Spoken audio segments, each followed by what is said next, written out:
আসসালামু আলাইকুম। অনার্স প্রথম বর্ষের ব্যষ্টিক অর্থনীতির প্রথম অধ্যায়ের আরও একটি ভিডিওতে সবাইকে স্বাগত। তো আমরা আগের যে ভিডিওগুলোতে মৌলিক অর্থনৈতিক সমস্যা নিয়ে আলোচনা করছিলাম, যে মৌলিক অর্থনৈতিক সমস্যা হচ্ছে তিনটা। একটা হচ্ছে কি উৎপাদন করা হবে, 2 হচ্ছে কিভাবে উৎপাদন করা হবে, 3 হচ্ছে কার জন্য উৎপাদন করা হবে। তো আগের ভিডিওগুলোতে আমরা কি উৎপাদন করা হবে এবং কিভাবে উৎপাদন করা হবে তা আলোচনা করেছি। আজকে আমরা 3 নম্বর যে মৌলিক অর্থনৈতিক সমস্যা, কার জন্য উৎপাদন করা হবে, এটা নিয়ে আলোচনা করব। এই কার জন্য উৎপাদন করা হবে এটার উত্তর যদি বলি, এটা এই পূর্ববর্তী আমাদের যে ভিডিওগুলো রয়েছে ওইখানে আমাদের চিত্রের মাধ্যমে ব্যাখ্যা করতে হতো, কিন্তু কার জন্য উৎপাদন করা হবে এটার জন্য কোনো চিত্র লাগে না, এটা মানে চিত্র ছাড়াই আর কি লেখা। এখানে কার জন্য উৎপাদন করা হবে এটা যদি উত্তর বলি, এটা হচ্ছে সাধারণ মানুষের জন্য। সাধারণ মানুষের জন্য।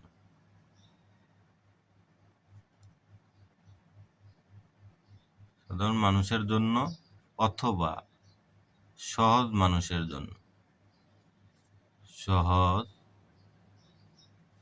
মানুষের জন্য। সাধারণ মানুষের জন্য বা সহজ মানুষের জন্য। এখন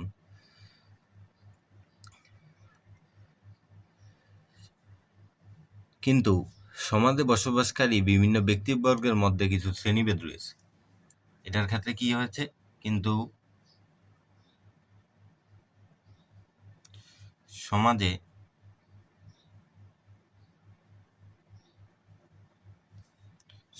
বসবাসকারী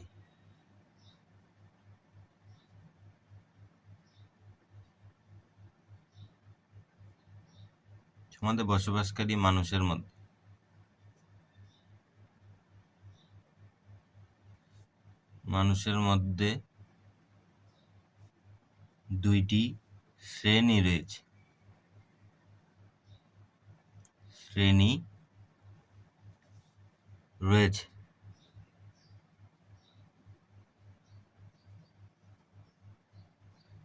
দুইটা শ্রেণী রয়েছে। একটা হচ্ছে ধনী শ্রেণী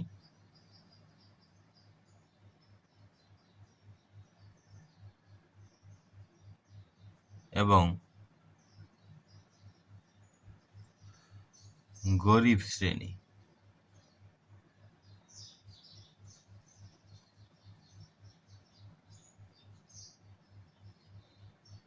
ধনী শ্রেণী আর একটা হচ্ছে গরিব শ্রেণী। ধনী শ্রেণী ব্যক্তিবর্গের জন্য যে ধরনের দ্রব্য সামগ্রী উৎপাদন করা প্রয়োজন, গরিব শ্রেণী ব্যক্তিবর্গের জন্য সেই ধরনের দ্রব্য সামগ্রী উৎপাদন করা প্রয়োজন হয় না। কি তাহলে পরবর্তীতে ধনী শ্রেণীর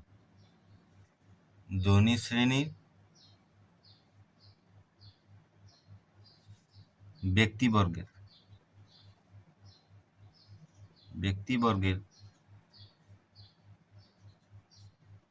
যে ধরনের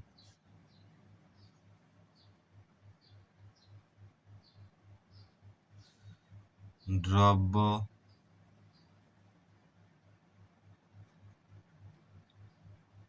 সামগ্রী, ধনী শ্রেণীর ব্যক্তিবর্গের জন্য যে ধরনের দ্রব্য সামগ্রী উৎপাদন প্রয়োজন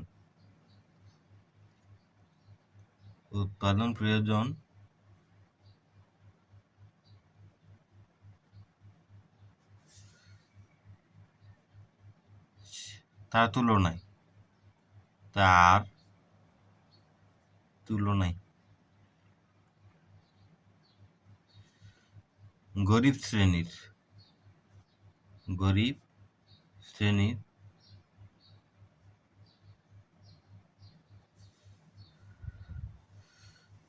ওই ধরনের দ্রব্য সামগ্রী প্রয়োজন হয় না।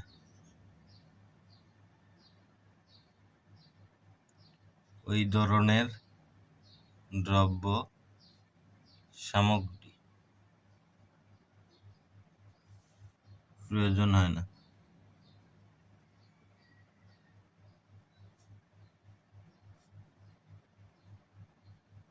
তোমরা বলতে তো ধনী শ্রেণীর দের জন্য যে ধরনের দ্রব্য সামগ্রী উৎপাদন করা প্রয়োজন তার তুলনায় গরিব শ্রেণীর ওই ধরনের দ্রব্য সামগ্রী কি হয় না, ওই ধরনের দ্রব্য সামগ্রী প্রয়োজন হয় না। তো ওই ধরনের দ্রব্য সামগ্রী প্রয়োজন না এমত অবস্থায় মানে এই কারণে কোন শ্রেণীর মানুষের জন্য দ্রব্য সামগ্রী উৎপাদন করবে আর কোন শ্রেণীর মানুষের জন্য দ্রব্য উৎপাদন করবে না এবং কোন শ্রেণীর মানুষদের জন্য কতটা উৎপাদন করবে, এই ক্ষেত্রে আমরা যদি লিখতে চাই এই ক্ষেত্রে কোন শ্রেণীর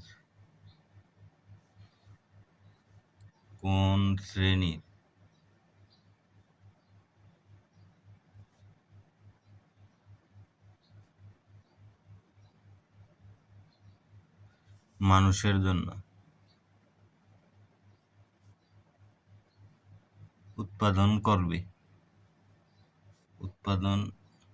করা হবে, কোন শ্রেণী মানুষের জন্য উৎপাদন করা হবে এবং কোন শ্রেণীর জন্য করা হবে না, কোন শ্রেণীর জন্য উৎপাদন করা হবে না, উৎপাদন করা হবে না, উৎপাদন করা হবে না, সেটা হচ্ছে সিদ্ধান্ত গ্রহণের বিষয়। সিদ্ধান্ত গ্রহণের বিষয়।